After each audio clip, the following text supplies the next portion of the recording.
right, everyone, this is Tim with Online Big Blue, bringing you the best in New York Giant sports talk and entertainment. Sounding a little weird today. We're in an empty house. Final moving day, or closing days, is coming up rapidly. So the house is empty, and we're going to the in-laws. So I thought I would do a video real quick here today while I'm sitting in the empty bedroom. I'm actually on the floor with a box for my laptop and the microphone. So I wish I had the camera on because it would be an interesting dynamic to view, to say the least. Pro Football Focus once again comes out and says, Giants' current roster, 21st overall ranking with the NFL. I'm so sick of Pro Football Focus. I'm so sick of people that look at Pro Football Focus. I'm so sick of people that quote Pro Football Focus. I'm so sick of people that use Pro Football Focus to accentuate their argument because they're a joke. And I call them Pro Football Jokers. I have called them that a million times. And, the only thing they said that made any type of sense was, yeah, the team is going to go as far as Daniel Jones takes them. And I'm not putting and I'm not saying that Daniel Jones is the right guy, Daniel Jones is not the right guy, but that's pretty much a obvious statement that people are going to basically go as far, a team is going to go as far as a quarterback takes them. Yeah, that's pretty much obvious. I mean, that's kind of a dead giveaway. So I don't even want to talk about that. But I did want to talk about rankings. I wanted to kind of see where the Giants offense, again, this will be an early preseason or a camp preview prediction, where the Giants offense will rank within the division and where they will maybe possibly rank and how they will do, going into the 2021 season. If you look at the division, it's an interesting dichotomy because they're going to be better than Jalen Hurts and the Eagles. You just know it. But then there's an interesting blend and mix between Washington and Dallas. I still think Dallas is going to have the number one offense in the East. I do. I think Dak's going to come back. They say Zeke is in the best shape of his life. I always love when they say a player's in the best shape of his life because that usually means he's going to have a bad season. But I think with Dak coming back, hopefully the O-line, not hopefully, I hope the O-line falls apart. But you think the O-line is going to play better for them. They got good to great, at times, skilled positions on the outside.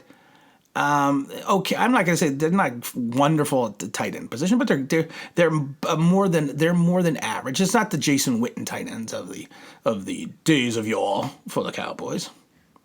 But I'm going to have to put them at the top of the division. Now, it's interesting because number 2, and I was thinking about it quite a bit. It's weird that the Giants are kind of a mirror in some ways with the Washington football team. Only because of the fact that the engines is going to run almost completely via their quarterback. And I know just said anyone team that says, I just said that, anyone that says that the quarterback is the key position is an idiot because of the fact that we all know that. But in these two cases, this is two teams that have excellent defenses. I think the Washington team's front five is better than the Giants, but I think the Giants have a better secondary, even though Washington's secondary ranked, number 1 overall last year. But their offense is kind of going to be, if the quarterback implodes, there's nothing behind them. You have Fitzpatrick, and I've said it before, Fitzpatrick could be Fitztragic. And it could just go down in the dumps. Because we got Kyle Allen, I think, is still there, and a merry band of others. The same with the Giants. If Daniel Jones, if something goes down, even if it's not poor performance, if something goes down in reference to injury, we're gonna have Mike Glennon. Mike Glennon is calling Mike Glennyman. He's a Glenny man. Calling Mike Glennon a journey quarterback is being nice. He had that one spurt in Tampa at the beginning of his rookie season in his career, and then he kind of, they drafted Jameis Winston. That's how highly they thought of Mike Glennon.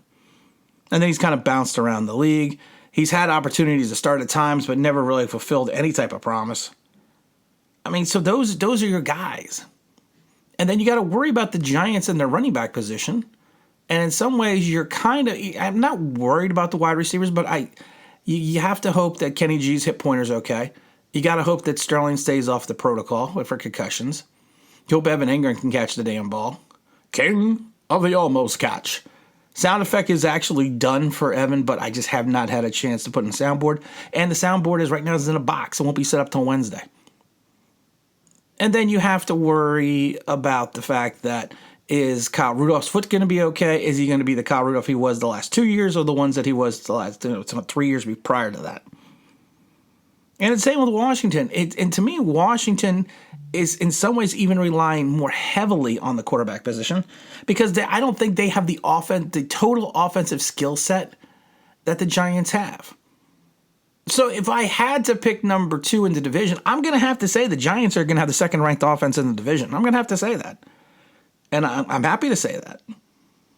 Now, but what about their totality of their offense? I mean, where do we think they're going to rank in the league? I've seen anywhere from on Twitter and Instagram and all the other fun places, I've seen them ranked anywhere between 21st and 32nd.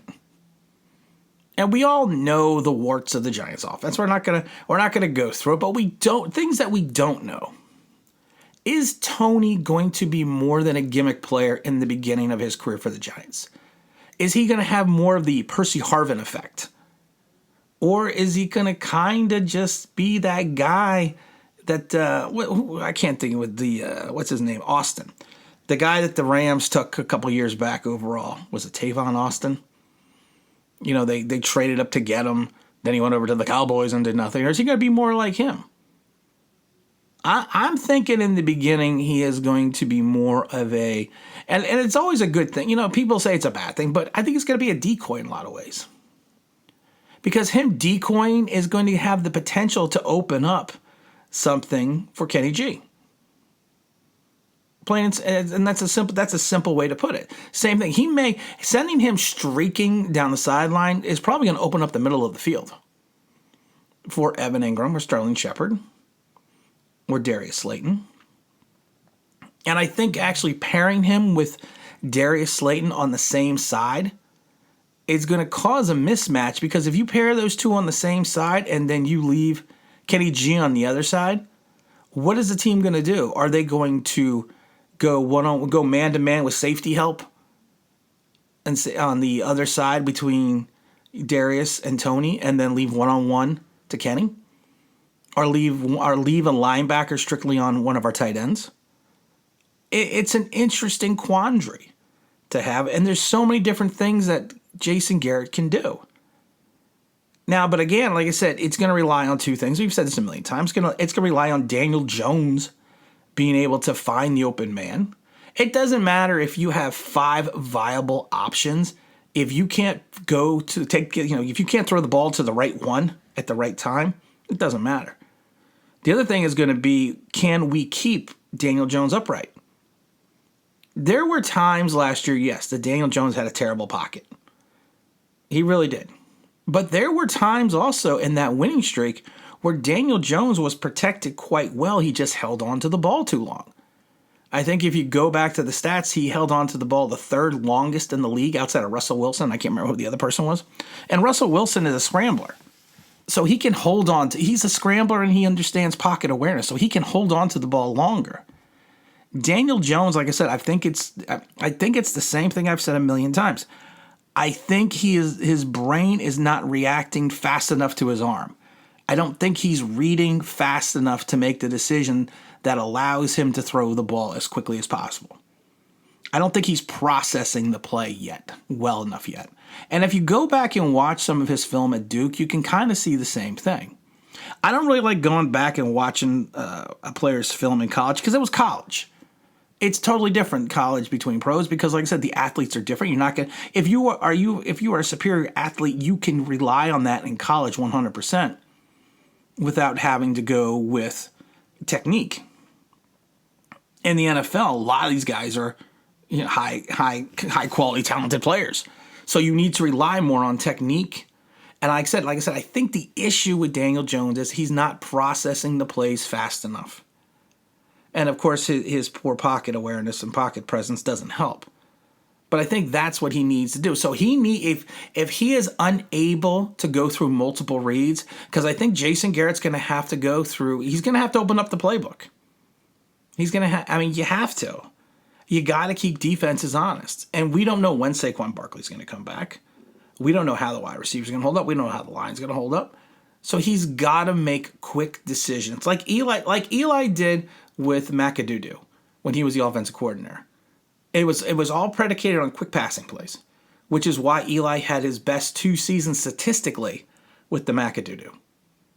So I think in a lot of ways that's what Daniel Jones is going to have to do, and I hope they shorten the field for him, allow him to have 2 quick options and decisions. Don't really, and then use some of the people as a decoy, and then every once in a while take a shot deep, do a pre-planned shot deep, and tell him, listen, just throw the ball to this spot down the field no matter what. I still think the Giants are going to rank above 20 offensive-wise in the league. I still think it's going to be around 18 or 19, which is enough to win you games and enough to get you in the playoffs as well if everything breaks right. And I think that's going to be our best perspective. And again, this is Tony Law Online Big Blue, bringing you the best of New York Giants sports talk and entertainment. And as always, if you could like, if you could subscribe, ring that bell, you think that means, that'd be awesome.